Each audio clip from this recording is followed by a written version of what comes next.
Hello all welcome back to my YouTube channel. അപ്പോൾ ഇന്നത്തെ വീഡിയോയിൽ നമ്മൾ ഡിസ്കസ് ചെയ്യാൻ പോകുന്നത് കാലിക്കറ്റ് യൂണിവേഴ്സിറ്റിയിലെ സെക്കൻഡ് സെമസ്റ്റർ അപ്രീഷിയേറ്റിംഗ് പോയട്രിയുടെ പ്രീവിയസ് ഇയേഴ്സ് ക്വസ്റ്റ്യൻ പേപ്പറാണ്.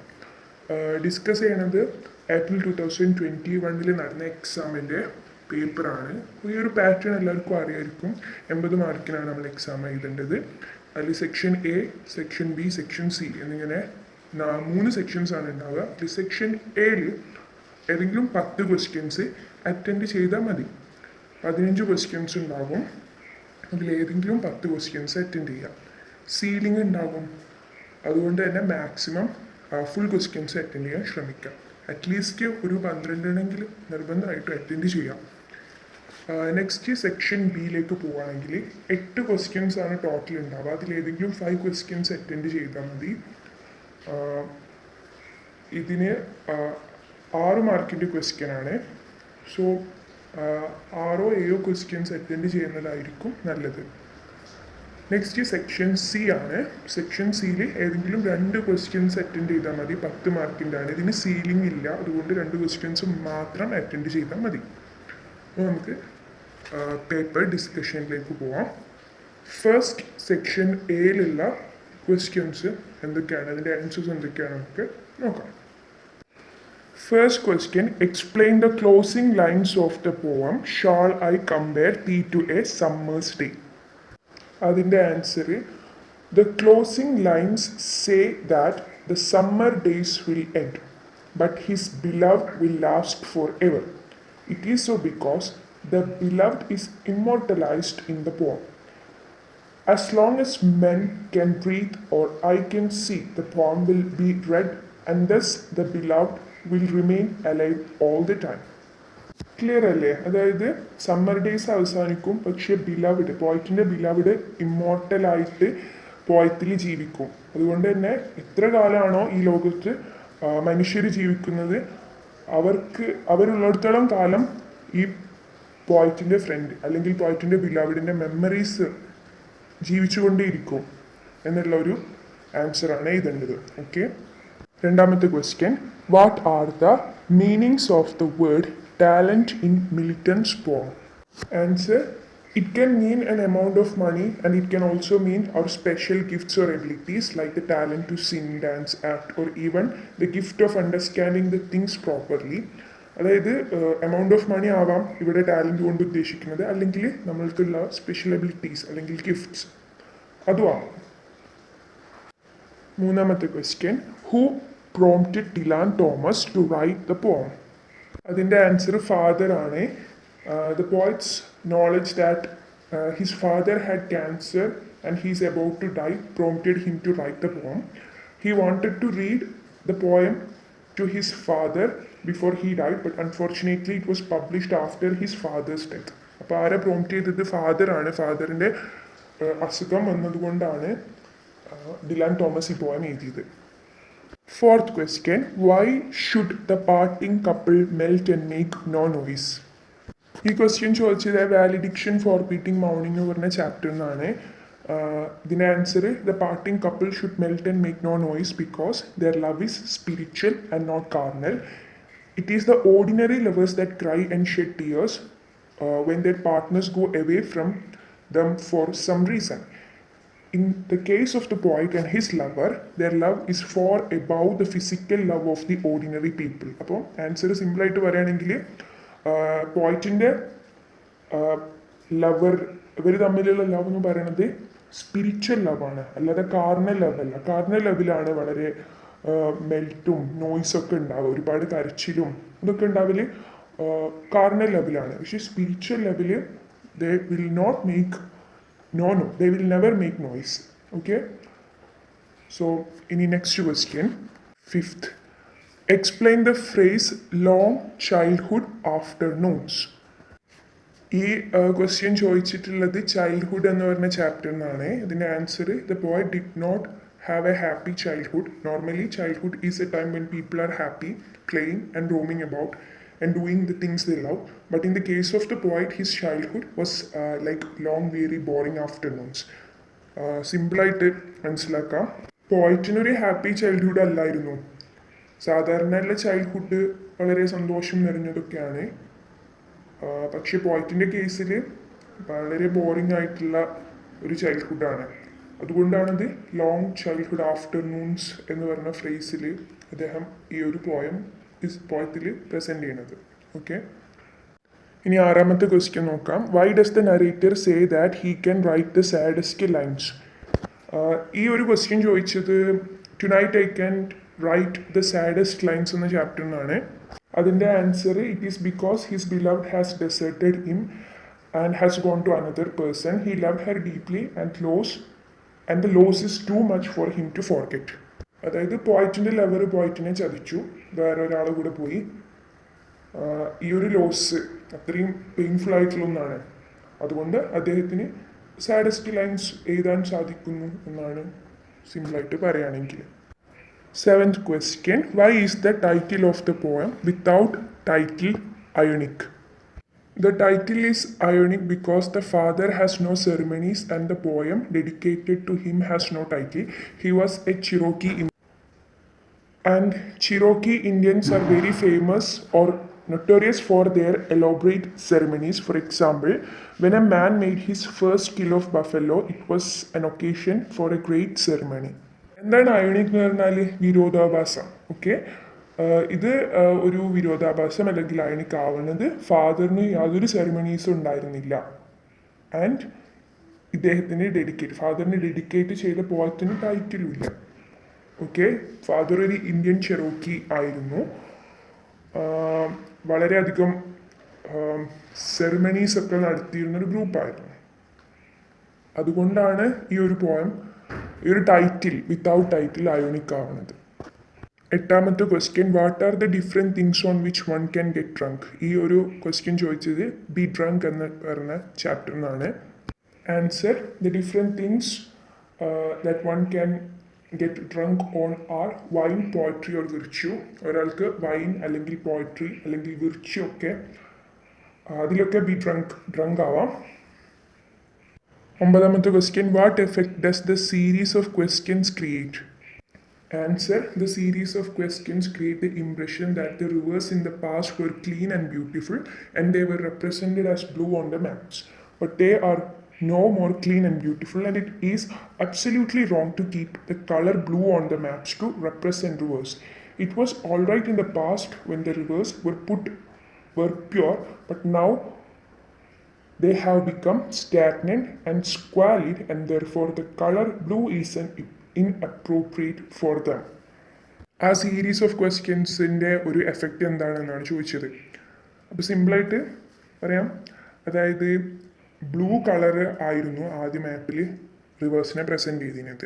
ഓഫ് കോഴ്സ് അന്ന് വളരെ ക്ലീനും വളരെ ബ്യൂട്ടിഫുൾ ആയതുകൊണ്ട് തന്നെയാണ് ബ്ലൂ കളറിൽ റെപ്രസെൻറ്റ് ചെയ്തത്. പക്ഷേ ഇപ്പോൾ എന്താണ്, വളരെയധികം നശിച്ചിരിക്കുകയാണ് റിവേഴ്സൊക്കെ. അതുകൊണ്ട് തന്നെ ബ്ലൂ കളറിൽ മാപ്പിൽ റിവേഴ്സിനെ റെപ്രസെൻ്റ് ചെയ്യാം. എന്തിനാണ് അത് മാറ്റിക്കൂടെ എന്നുള്ളൊരു കാര്യമാണ് പോയിട്ട് ചോദിക്കുന്നത്. 10th question. How did the grandmother receive basic Ikpi when she returned? Answer. The grandmother tries to welcome her in English. She welcomes her by saying bye-bye, thinking that it is the right English word for welcome. അപ്പം grand mother by bye എന്ന് പറഞ്ഞിട്ടാണ് welcome ചെയ്യുന്നത്. കാരണം അവരുടെ വിചാരം by bye എന്ന് പറഞ്ഞാൽ welcome ആണെന്നാണ്. ഇംഗ്ലീഷിൽ ബൈ ബൈ എന്ന് പറയുന്നത് വെൽക്കം എന്നാണെന്നാണ്. Okay, next. Who are the men who have been seduced by the fairy? The men who have been seduced by the fairy are kings, princes and warriors. The adjectives that is used to describe them are death, pale, with scarred lips and open mouths. അപ്പോൾ ആരൊക്കെയാണ് ആ fairy seduce ചെയ്തത്? കിങ്സിനും പ്രിൻസസിനെയും വാരിയേഴ്സിനെയാണ്.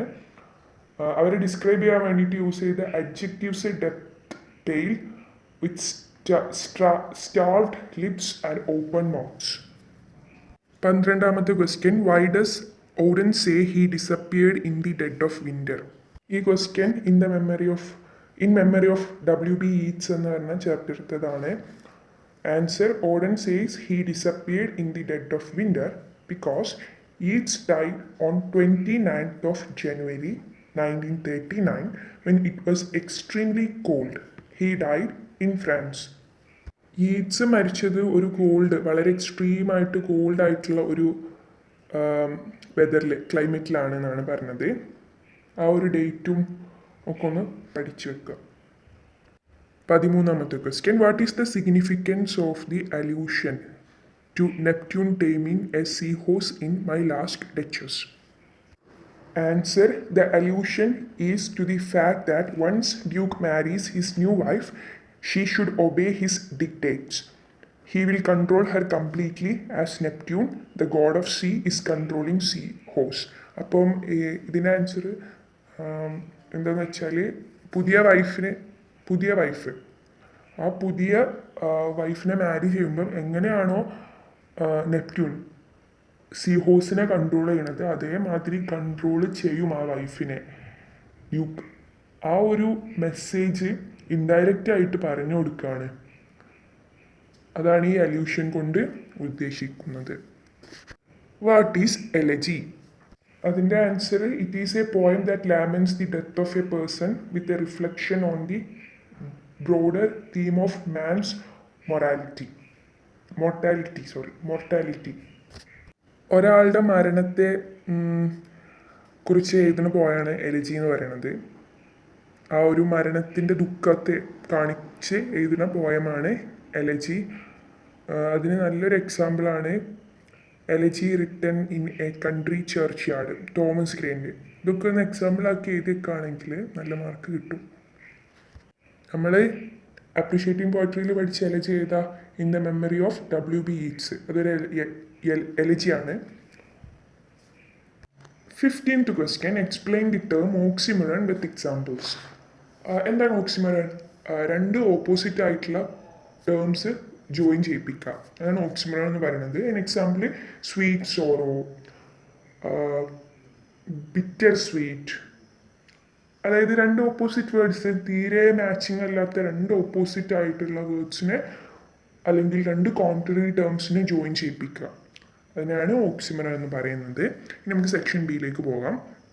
അപ്പോൾ 6 മാർക്സിൻ്റെ questions ആണ്, 8 questions ഉണ്ടാകും. അതിലേതെങ്കിലും 5 attend ചെയ്താൽ മതി. നിങ്ങൾ മാക്സിമം അറ്റൻഡ് ചെയ്യാൻ ശ്രമിക്കുക, സമയം നോക്കിയിട്ട് അറ്റൻഡ് ചെയ്യുക. എന്തായാലും 5നേക്കാൾ കൂടുതൽ ജസ്റ്റ് ഒരു 6 എങ്കിലും നിർബന്ധമായിട്ട് അറ്റൻഡ് ചെയ്യണം, കാരണം സീലിംഗ് നിങ്ങൾക്ക് ഒരുപാട് ഹെൽപ്പ് ചെയ്യും. അപ്പോൾ നമുക്ക് 16ാമത്തെ ക്വസ്റ്റ്യനിലേക്ക് പോകാം. Discuss the significance of the title layers ആണ്. അപ്പം ആദ്യം ഈ ഒരു പോയിന്റ് ആരാണെന്നൊക്കെ എഴുതാം, നന്നായിട്ട് മാർക്ക് കിട്ടാനത് ഹെൽപ്പ് ചെയ്യും. ഓക്കെ, അപ്പോൾ ഈ ഒരു പോയിന്റ് ആരാണ്?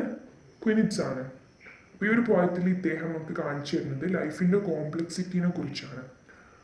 അദ്ദേഹം പറയുന്നത് ലൈഫ് ഒരു സ്ട്രൈറ്റ് ലൈൻ അല്ല, പകരം ലൈഫ് എന്താണ്? ലെയേഴ്സിലാണ്. എക്സ്പീരിയൻസസ് നമുക്കുണ്ടാണ്, പല എക്സ്പീരിയൻസസും തട്ടായിട്ട് അറേഞ്ച് ചെയ്തിരിക്കുകയാണ്, ഓരോ ലെയേഴ്സ് ആയിട്ടാണ് ഉള്ളത്. ഓക്കെ, ഒന്നിൻ്റെ മുകളിൽ ഒന്ന്, അങ്ങനെ ലെയേഴ്സ് ആയിട്ടാണ് അറേഞ്ച് ചെയ്തിരിക്കുന്നത്. നിങ്ങൾക്കൊരു ക്ലിയർ പിക്ചർ കിട്ടണമെങ്കിൽ ഒരു മൾട്ടി സ്റ്റോറി ബിൽഡിംഗ് ഇമാജിൻ ചെയ്യൂ. ഒരു സ്റ്റോറി, ഒരു ഫ്ലോർ, അതിൻ്റെ മുകളിൽ വേറെ ഫ്ലോർ, അങ്ങനെയല്ലേ ഉണ്ടാവുക. അതേപോലെ തന്നെയാണ് ലൈഫ് എന്നാണ് പറയുന്നത് പോയിന്റ്. പിന്നെ ഇദ്ദേഹം ഈ ഒരു പറയുന്നത് എന്താണെന്ന് വെച്ചാൽ ലൈഫിലുള്ള സത്യങ്ങളൊന്നും സർഫസിലല്ല ഉണ്ടാവുക, പകരം ഇൻസൈഡ്, ഇറ്റ്സ് ബിലോ. ഓക്കെ, അപ്പം ഉള്ളിൽ എവിടെയെങ്കിലും ആയിരിക്കും സത്യങ്ങളൊക്കെ, ജീവിതത്തിൻ്റെ സത്യങ്ങളൊക്കെ ഉണ്ടാവുക. ക്ലിയർ? ഇത്രയുമാണ് ഇതിലുള്ള മേജർ പോയിന്റ്സ്. ഇനി ഞാൻ ജസ്റ്റ് ഇംഗ്ലീഷിലൊന്നും പറയാം. By giving the title the layers to his poem, Kunitz is drawing our attention to the complexity of life. Our life is not linear. It is not a straight line. It is in layers as experiences are stacked a set over another set. For a more tangible picture, we can imagine the layers like a multi-story building, one story coming above another.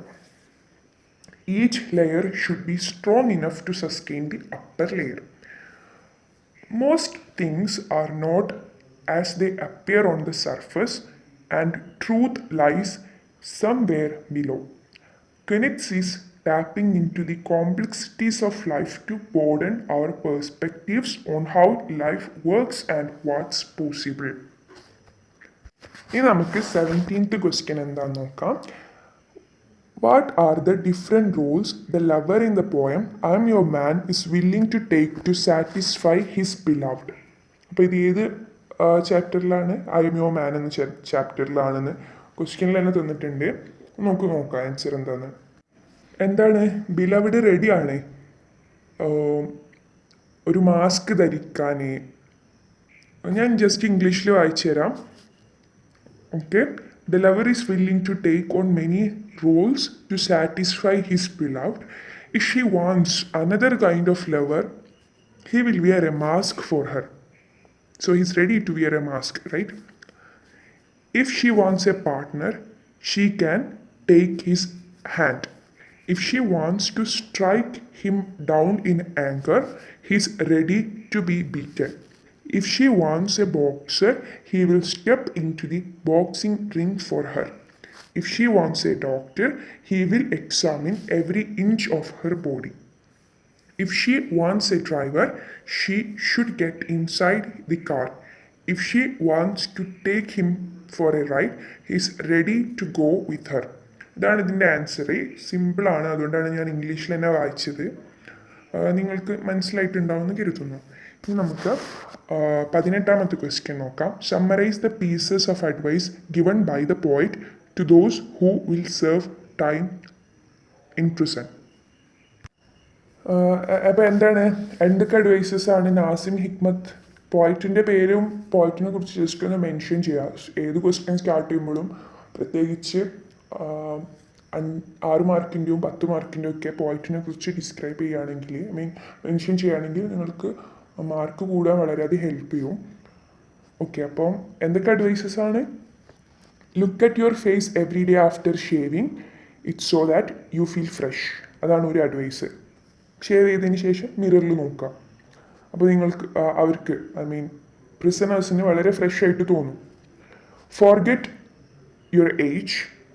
Make sure that there are no leaves in your hair. Enjoy the nights during the springtime.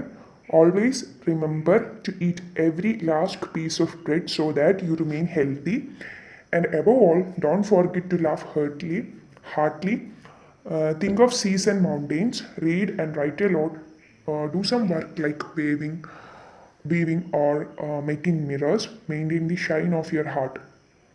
Clear അല്ലേ? അതായത് എല്ലാ ദിവസവും face കണ്ണാടിയിൽ നോക്കുക, വയസ്സ് മറക്കുക, തലയിൽ പാനില്ലെന്ന് ഉറപ്പ് വരുത്തുക, സ്പ്രിംഗ് സമയങ്ങളിൽ രാത്രികൾ വളരെയധികം എൻജോയ് ചെയ്യുക, ലാസ്റ്റ് പീസ് ഓഫ് ബ്രെഡ് കഴിക്കുക, എന്നാലേ ഹെൽത്തി ആയിരിക്കാൻ സാധിക്കുള്ളൂ, മനസ്സ് തുറന്ന് ചിരിക്കുക, മൗണ്ടെയ്ൻസിനെ കുറിച്ചും സീസിനെ കുറിച്ചൊക്കെ ചിന്തിക്കുക, ഒരുപാട് വായിക്കുക, ഒരുപാട് എഴുതുക, വീവിങ് അല്ലെങ്കിൽ മിറേഴ്സ് ഉണ്ടാക്കുക, ഇങ്ങനെ എന്തെങ്കിലുമൊക്കെ ജോലിയിൽ ഏർപ്പെട്ടുകൊണ്ടിരിക്കുക. നിങ്ങളുടെ ഹൃദയത്തിൻ്റെ ഉള്ളിലുള്ള ഷൈന് തിളക്കം മെയിൻറ്റെയിൻ ചെയ്യുക. ഇങ്ങനത്തെ അഡ്വൈസസ് ആണ് പ്രിസണേഴ്സിന് പോയിറ്റ് കൊടുക്കുന്നത്. 19ാമത്തെ question. The myths associated with stone masons. Stone masons are eulogised, romanticised and glorified. ഈ ഒരു 3 ടേംസ് നിങ്ങൾ പഠിച്ചു വെക്കുന്നത് നല്ലതായിരിക്കും. കല്ലുവെട്ടുകാർ ഈ ഏറ്റവും കൂടുതൽ മാർജിനലൈസ്ഡ് ചെയ്യപ്പെട്ട ആൾക്കാരാണ്. സൊസൈറ്റി ഇവരെ വെറുതെ പുകഴ്ത്തി പറയുന്നു, പക്ഷേ ഒരിക്കലും ഡീസൻ്റ് ആയിട്ടുള്ള യാതൊരു വേജസും കൊടുക്കുന്നുമില്ല. വളരെയധികം ഹാർഡ് വർക്ക് ചെയ്യുന്ന ആൾക്കാരാണ് ഇവർ. അതിന് എക്സാമ്പിളായിട്ട് നമുക്ക് ഇതിൽ നരേറ്ററിൻ്റെ ഫാദറിനെ കുറിച്ച് പറയുന്നുണ്ട്. He's the one who is having itching elbows, armpits and bleeding buttocks. ഇതൊക്കെ ഹാർഡ് വർക്കിൻ്റെ എത്രമാത്രം ഹാർഡ് വർക്കാണ് അവർ ചെയ്യുന്നതെന്ന് തെളിയിക്കുന്ന കാര്യങ്ങളാണ്. പിന്നെ പറയുന്നത് സൊസൈറ്റി വെറുതെ ഫ്ലവറി വേർഡ്സ് കൊണ്ട് ഈ സ്റ്റോൺ മേസൺസിനെ ഇങ്ങനെ പുകഴ്ത്തി പറയുന്നു. അവരെന്തൊക്കെയാണ് പറയുന്നത്? സ്റ്റോൺ മേസൺസ് സ്റ്റോൺസിന് സ്വപ്നങ്ങൾ നൽകുന്നു. Stone masons give stones dreams to dream. Stone masons give stones flowers. Stone masons inseminate stones. Stone masons mix blood with stones. ഇങ്ങനെയൊക്കെയാണ് സൊസൈറ്റി ക്രിയേറ്റ് ചെയ്ത് സ്റ്റോൺ മേസൺസിനെ കുറിച്ച് ക്രിയേറ്റ് ചെയ്ത മിത്സ്. ഈ ഒരു 4 പോയിന്റ്സ് എന്തായാലും നിങ്ങൾ പഠിച്ചു വെക്കണം. പക്ഷേ റിയൽ ലൈഫിൽ എന്താണ്, സത്യമാണോ ഇതൊക്കെ? അല്ല, ഒരിക്കലും അല്ല. ഇവർ ഏറ്റവും മാർജിനലൈസ്ഡ് ആയിട്ടുള്ള ഓസ്ട്രേസ്ഡ് ആയിട്ടുള്ള ആൾക്കാരാണ്, ഓസ്ട്രേഷ്യസ്ഡ് ആയിട്ടുള്ള ആൾക്കാരാണ്, വളരെയധികം പുവറായിട്ടുള്ള ദാരിദ്ര്യത്തിൽ ജീവിക്കുന്ന ആൾക്കാരാണ് സ്റ്റോൺ മേസൺസ്. നെക്സ്റ്റ് ക്വസ്റ്റ്യൻ, 20ാമത്തെ question. How does the poem essay on man vindicate the ways of God to man? The poem beautifully vindicates the ways of God to മാൻ.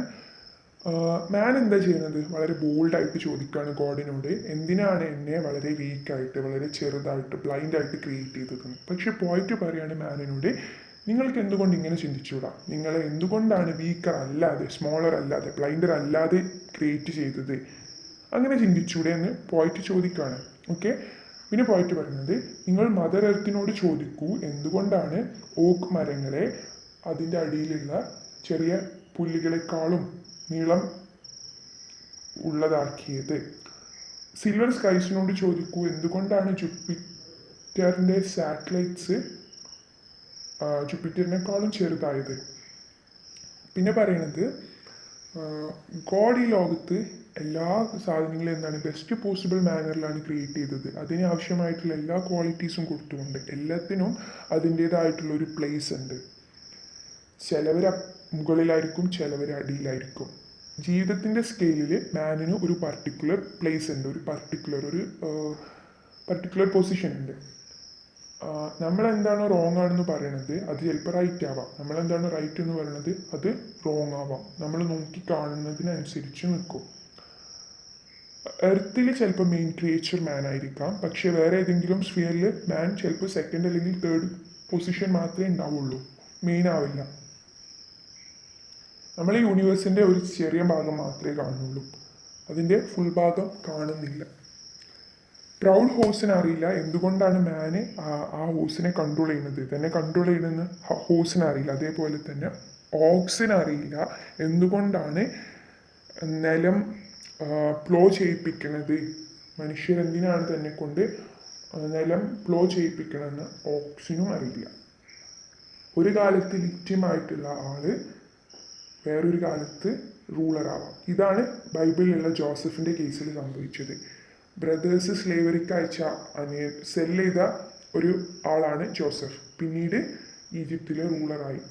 ഈ കാര്യങ്ങളൊക്കെ മനസ്സിലാക്കിയാലേ മനുഷ്യർക്ക് അവൻ്റെ ആക്ഷൻസ്, പാഷൻസ്, ജീവിതത്തിൻ്റെ അർത്ഥം, ജീവിതത്തിൽ എന്തുകൊണ്ടാണ് ചില കാര്യങ്ങൾ ചെയ്യുന്നത്, ചില കാര്യങ്ങൾ ചെയ്യാത്തത്, എന്തുകൊണ്ടാണ് അനുഭവിക്കുന്നത്, ദുഃഖം എന്തുകൊണ്ടാണ് എന്നൊക്കെ മനസ്സിലാവുള്ളൂ. ഒരു കാലത്ത് സ്ലേവ്സ് ആയിട്ടുള്ളവർ വേറൊരു കാലത്ത് ചിലപ്പോൾ മാസ്റ്റേഴ്സ് ആവാം, അടുത്ത ദിവസം തന്നെ മാസ്റ്റേഴ്സ് ആവാം. നമുക്കൊരിക്കലും യാതൊരു റൈറ്റും ഇല്ല ഗോഡ് ഫാൾട്ടാണ് എന്ന് പറയാൻ, മാനിനെ ഇംപെർഫെക്റ്റ് ആയിട്ടാണ് ക്രിയേറ്റ് ചെയ്തതെന്ന് പറയാൻ. ഗോഡ് മാനിനെ ക്രിയേറ്റ് ചെയ്തത് ഗോഡിന് എങ്ങനെയാണോ മാനിനെ വേണ്ടത് അതുപോലെ തന്നെയാണ്. മാനിന് കുറച്ച് നോളജൊക്കെ കൊടുത്തിട്ടുണ്ട്, അവൻ്റെ പ്ലേസിന് അനുയോജ്യമായിട്ടുള്ള നോളജ്. വളരെ ചുരുങ്ങിയ സമയമേ ജീവിക്കാൻ കൊടുത്തിട്ടുള്ളൂ, വളരെ ഒരു പർട്ടിക്കുലർ ആയിട്ടുള്ള പ്ലേസിലാണ് ജീവിക്കാൻ മനുഷ്യന് കൊടുത്തിരിക്കുന്നത്. അപ്പോൾ ഇന്നത്തെ ആൾക്കാർ എത്രമാത്രം ബ്ലെസ്ഡ് ആണോ അതേപോലെ തന്നെയാണ് തൗസൻഡ്സ് ഓഫ് ഇയേഴ്സ് എഗോ ജീവിച്ചിരുന്ന ആൾക്കാരും ബ്ലെസ്ഡ് ആയിട്ടുള്ളത്. 21ാമത്തെ question, analyse Homeward as a lament on diminished culture. അപ്പം സാംസ്കാരികതയുടെ കുറഞ്ഞു വരുന്ന അവസ്ഥയെ പറ്റിയുള്ള ഒരു രോദനമാണ് ഹോംവേർഡ്.